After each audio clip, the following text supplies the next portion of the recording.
முதல் வாசகம். இயேசுவை உயிர்த்தெழச் செய்த கடவுளே, எங்களையும் உங்களையும் உயிர்த்தெழச் செய்வார். திருத்தூதர் பவுல் கொரிந்தியருக்கு எழுதிய 2ஆம் திருமுகத்திலிருந்து வாசகம். அதிகாரம் 4, இறை திருவசனங்கள் 7 முதல் 15 முடிய. சகோதரர் சகோதரிகளே, இந்த செல்வத்தை மண்பாண்டங்கள் போன்ற நாங்கள் கொண்டிருக்கிறோம். இந்த ஈடு இணையற்ற வல்லமை எங்களிடமிருந்து வரவில்லை, அது கடவுளுக்கே உரியது என்பது இதிலிருந்து விளங்குகிறது. நாங்கள் எல்லா சூழ்நிலைகளிலும் இன்னலுற்றாலும் மனம் உடைந்து போவதில்லை, குழப்பமுற்றாலும் நம்பிக்கை இழப்பதில்லை, துன்புறுத்தப்பட்டாலும் கைவிடப்படுவதில்லை, வீழ்த்தப்பட்டாலும் அழிந்து போவதில்லை. இயேசுவின் வாழ்வே எங்கள் உடலில் வெளிப்படுமாறு நாங்கள் எங்கு சென்றாலும் அவருடைய சாவுக்குரிய துன்பங்களை எங்கள் உடலில் சுமந்து செல்கிறோம். இயேசுவின் வாழ்வு சாவுக்குரிய எங்கள் உடலில் வெளிப்படுமாறு உயிரோடு இருக்கும் போதே நாங்கள் அவரை முன்னிட்டு எந்நேரமும் சாவின் வாயிலில் நின்று கொண்டிருக்கிறோம். சாவின் ஆற்றல் எங்களிலும் வாழ்வின் ஆற்றல் உங்களிலும் வெளிப்படுகிறது. நான் கடவுள் மீது நம்பிக்கையோடு இருந்தேன், ஆகவே பேசினேன் என்று மறைநூலில் எழுதியுள்ளது. அதற்கொப்ப நம்பிக்கை மனப்பான்மை கொண்டுள்ள நாங்களும் நம்புகிறோம், ஆகவே பேசுகிறோம். ஆண்டவர் இயேசுவை உயிர்த்தெழச் செய்த கடவுளே, எங்களையும் அவரோடு உயிர்த்தெழச் செய்து அவர் திருமுன் நிறுத்துவார், உங்களையும் அவ்வாறே நிறுத்துவார் என்பது எங்களுக்கு தெரியும். இவை அனைத்தும் உங்கள் நன்மைக்கே நிகழ்கின்றன. இறையருள் பெறுவோரின் தொகை பெருக பெருக அவர்கள் கடவுளுக்குச் செலுத்தும் நன்றியும் பெருகும். இதனால் கடவுள் போற்றி புகழப்படுவார். ஆண்டவரின் அருள்வாக்கு. இறைவனுக்கு நன்றி. பதிலுரை பாடல். திருப்பாடல் 116. பல்லவி. ஆண்டவரே, நான் உமக்கு நன்றி பலி செலுத்துவேன். ஆண்டவரே, நான் உமக்கு நன்றி பலி செலுத்துவேன்.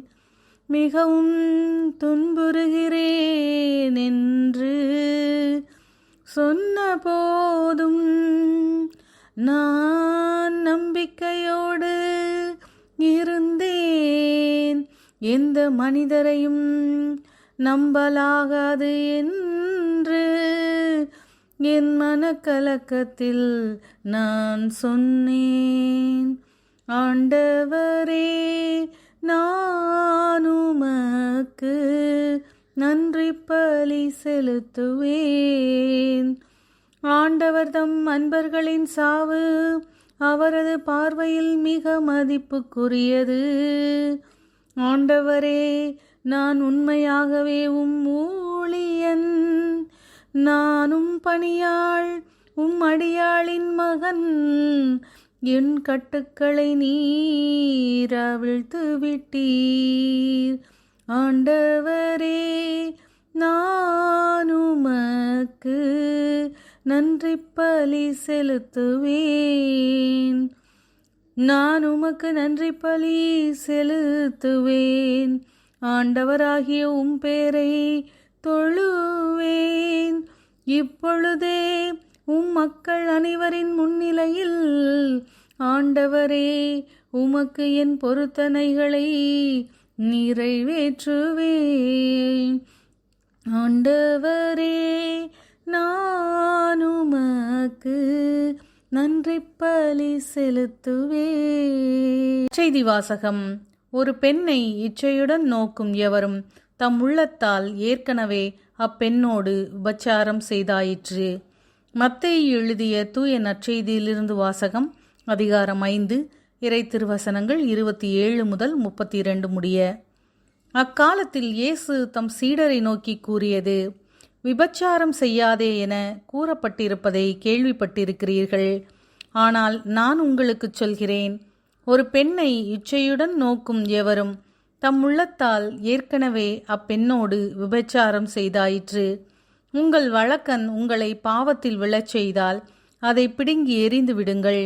உங்கள் உடல் முழுவதும் நரகத்தில் எறியப்படுவதை விட உங்கள் உறுப்புகளில் ஒன்றை நீங்கள் இழப்பதே நல்லது. உங்கள் வழக்கை உங்களை பாவத்தில் விழச் செய்தால் அதையும் உங்களிடமிருந்து வெட்டி எறிந்து விடுங்கள். உங்கள் உடல் முழுவதும் நரகத்திற்கு செல்வதை விட உங்கள் உறுப்புகளில் ஒன்றை நீங்கள் இழப்பதே நல்லது.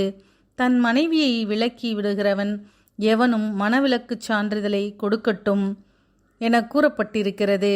ஆனால் நான் உங்களுக்குச் சொல்கிறேன், எவரும் தம் மனைவியை பார்த்தமைக்காக அன்றி வேறு எந்த காரணத்திற்காகவும் விலக்கிவிடக்கூடாது.